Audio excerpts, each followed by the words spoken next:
Hey, welcome back, everybody, to the Titus Roundtable, and we are sharing the hope of the church around the world, which is Christ in you, the hope of glory. I love to say that because it gives every church hope. And I don't care who you are out there that's watching this, if you preach the gospel and Christ is your message, then He brings hope to the table. So, and I have delightful friends around the table again. Paul Rebert, David Adams, Ryan Sowers, Andy Harkleroad, Mike Hohenstein.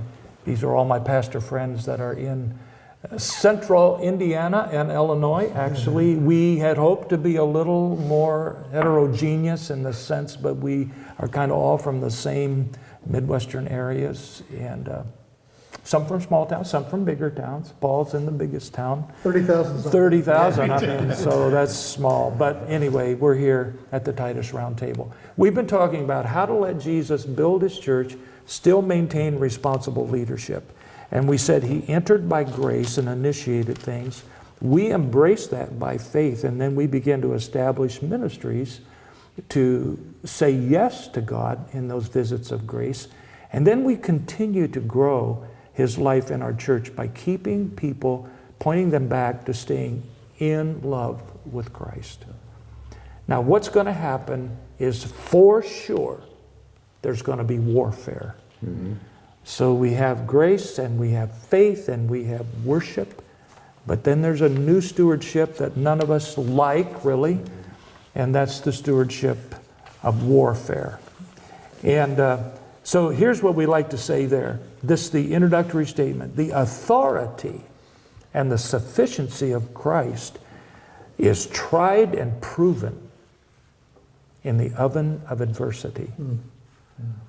The authority and the sufficiency of Christ is tried and proven in the oven of adversity. How many of us would deeply trust Jesus if He hadn't seen us through adversity? Dave, you've been through adversity with that paralyzation and so forth, and I watched you wait on God through that. You know, and so whether it's on our own personal lives or whether it's on our families or on our congregations and the responsibilities of ministry, warfare is going to come. And our stewardship, according to Paul with Timothy, is to fight or agonize the good fight of faith. And you know, it's tough. When you're being under attack, it's hard to remain objective, isn't it? And it's hard for the people, oh no, everything's falling apart, Pastor. We were up here in these numbers, now we're down, and so used to be with us and now they've gone. And so this warfare comes, and there's a ripple effect that goes out into the congregation. They can become worried. This is a challenge for us. And so here are our questions. Is adversity in ministry to be expected? And if you could accompany that with some biblical examples, that would be great. You know, earlier you asked me about a verse in Acts 20:28. It's when Paul was addressing the Ephesian elders. And he says, "Take heed to yourself and over all the flock over which the Holy Spirit has made you overseers." And it goes on, it says, "For I know this, that after my departure, savage wolves will come in among you, not sparing the flock." And that is adversity from the outside. But then he says, "Also men will rise up from among yourselves, speaking perverse things, seeking to draw away the disciples after themselves." So when I read that, and we're to be avant-garde as under-shepherds, I see against what? External adversity and internal adversity. Yeah. It's real. It is. I feel it. I've seen it. That's such a... So this adversity can come from the outside, and this adversity can come from the inside. Right. Sometimes both at the same time. At the same time. From your experience, which is most painful? Oh, inside. Inside. Much, isn't it? Because it's like my own familiar friend did this. David, I remember that for you. You know, early on in our relationship, you had just had something like that happen. So, my own familiar friend. So, anybody else like to address the idea of adversity that comes? Well, I want to just tack on to what Andy said. 1 John 2:15 says, they went out from us, speaking of people who taught false doctrine, but they were not of us. If they had been with us, they would have continued with us, but they went out from us that it might be manifest to us that they were not with us. It protected our church. That adversity that we faced of people leaving, and I'd say you stick with the right doctrine and let the chips fall where they may.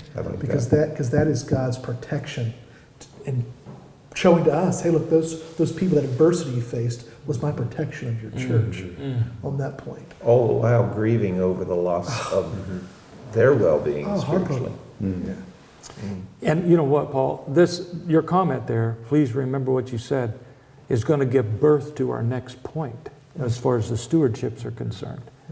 Because we're going to find out, but just hold that point in what happens.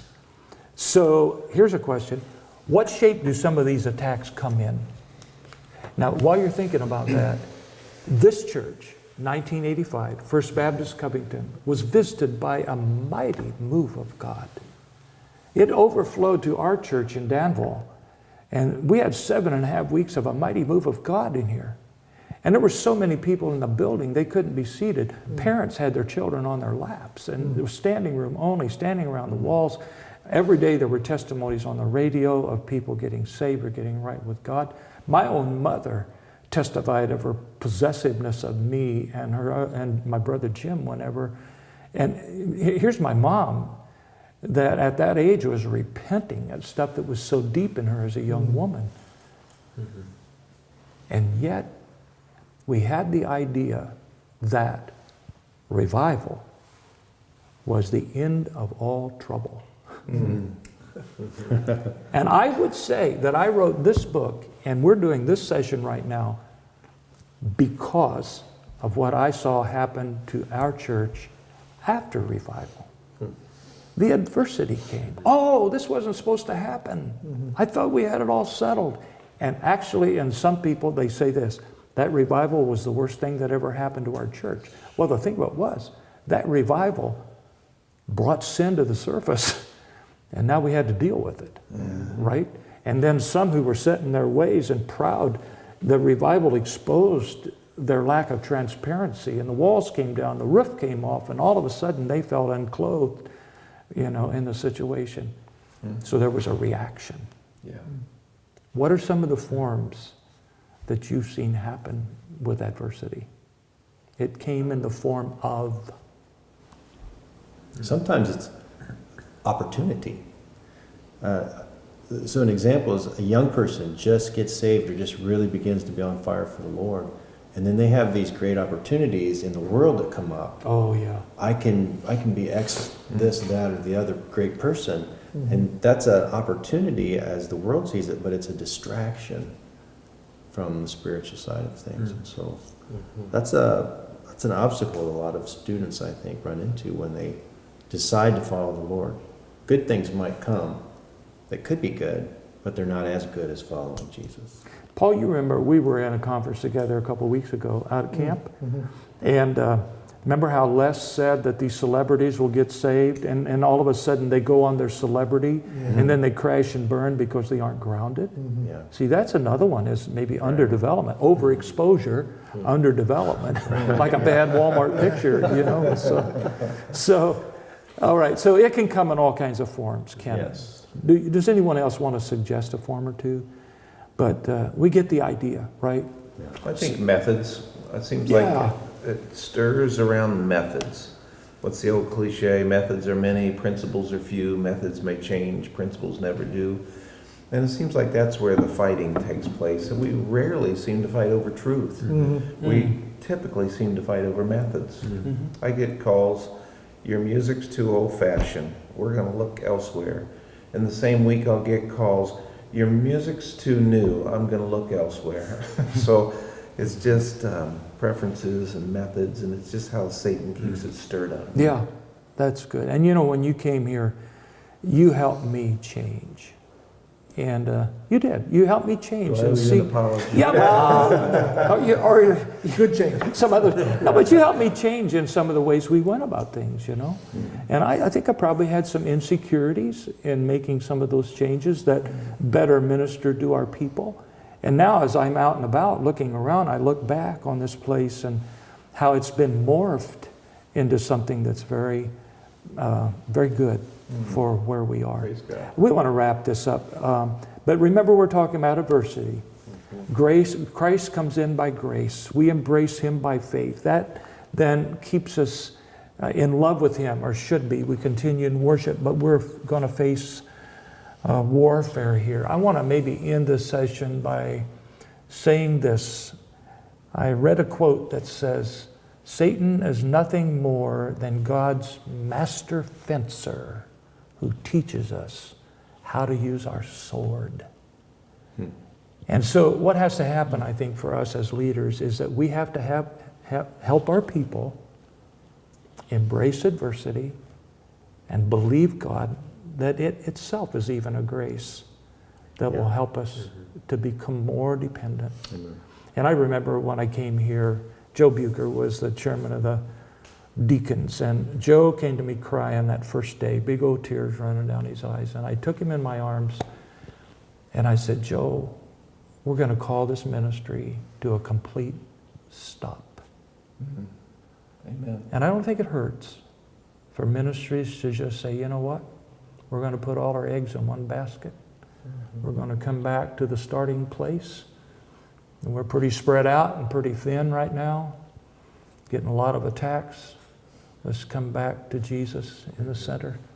Worship. Pastor Joe, God used you to bring real healing here because of your humble approach. Thank you. Yeah, so anyway, this is a stewardship, guys.